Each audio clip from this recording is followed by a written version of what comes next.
Hi, and welcome along to the North Lodge Cottage Garden. It's that time of year that I'm really busy. It is bedding out season. Now, a lot of you have probably already done this. A lot of you get so excited right towards the very beginning of April and all the way into the beginning of May and start bedding out very tender plants. But being a traditionalist and a true horticulturalist, never really bed anything out that's frost tender until the 2nd, 3rd or maybe the 4th week of May. It's time to do hanging baskets, and I'd like to go through a little bit of a quick and very easy, I suppose you could call it a hack, but a tip for making watering of your hanging baskets really easy. This is a small, only a 12-inch wrought iron basket. It has one of these coir linings in it. I've just emptied it of its winter arrangement, a few evergreen bits and pieces that we reused in the garden elsewhere.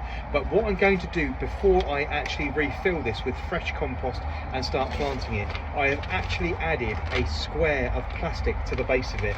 Now, during the summer months, keeping water into your hanging basket is really important. I'm going to do two things, and putting plastic into the bottom of this is the first one I'm going to do. You really want to slow that moisture up just as much as you can and stop that leaving the basket.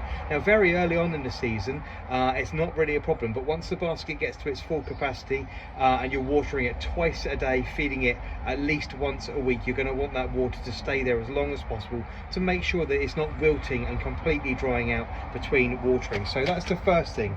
I'm then going to fill this with multi-purpose compost. I've got just here, and another side tip for you, it's not the other tip that we are talking about in this video today. A side note is, don't feel pressured to overfill your basket. It doesn't need to be completely and utterly chock-a-block with plants immediately, and don't feel pressured to overfill the actual compost level. I've got around 2 inches below the liner in this now. Obviously there's going to be plants going into this. Obviously soil is going to be moving about. There's going to have to be capacity within the basket, but you also want to leave at least 1 inch to 1.5 inches of the liner showing to give you a catchment for the water that you want to aim. And if you can, create a small sort of bowl, a hollow in the middle of the basket itself once you've filled it up, somewhere for that water to be directed. And this is where I come in with the top tip. Something like this. This is a very small, probably around 3.5 inch across, 4-inch deep terracotta pot. I'm going to sink this into the middle of the basket at soil level, just like that.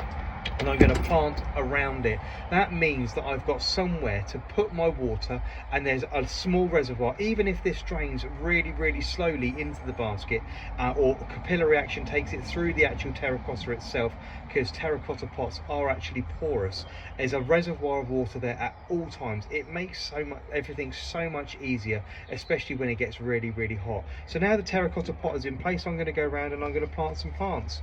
Normal favourites. Now, last year we had a very simple basket here at North Lodge. It was a purple shamrock, and that was really beautiful, a real talking point, especially whilst the garden was open last year. But this year I fancied something a little bit more flamboyant, a little bit more colour, so I've gone back to very standard bedding and basket plants here. So we've got a little bit of petunias going in, some verbena, some million bells, and some hycrellisum, which I'm just putting in now, which is this silver leafed one, just to give it something different. Oh, and another one that I've really loved, which has fallen a little bit of favourite, is the trailing Nepeta. This really does trail quite long. The basket here at North Lodge has to be quite small. As you're aware, we're a thatch and cob cottage at the front of the building, and the basket there can't be too heavy. The very old walls of the house can't take a huge amount of weight, so I do have to be careful with the size of the basket. So that's why we have to stick to this very small little 12-inch one. So all I'm going to do is finish off putting the plants in here now. Another one going in, one more to go, and as I said a second ago, I left around 2 inches of available capacity up against the liner as we started. And now that I've planted the plants and just pushed those in, that soil level is right up. You want to firm those right down, tuck them in tight, So that's that done. And then that terracotta pot, I'm going to pick you up so you can see that terracotta pot there nestling in the center there is where I'm going to aim my water. So the basket here is now done. All that's left for it to do is for the chain to be brought up. I'm going to give it a really good water, and I'm going to put this into the greenhouse just for a couple of days, just to get it established and give it a little bit of protection before it goes out. Obviously it is still very, very early. If you're in a particularly cold part of the UK, I wouldn't suggest you put any of this so-called frost fodder out just yet. Never really safe from an air or ground frost here in the UK until the very, very end of May. So if you have bedded out, do be very, very careful. And if you've planted up your hanging baskets, do be prepared that you may need to either go out and cover them up if we've got a cold period coming in, or actually just physically lift them off the brackets and bring them back into the house.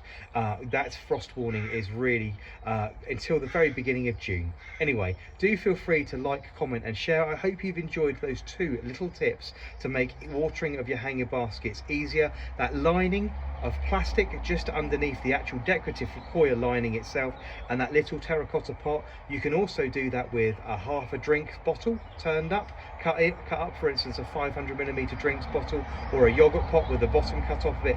Anything that you can direct your watering at and that will hold a small reservoir of water will really, really help, especially as we move into the warmer months of July, August and on to September.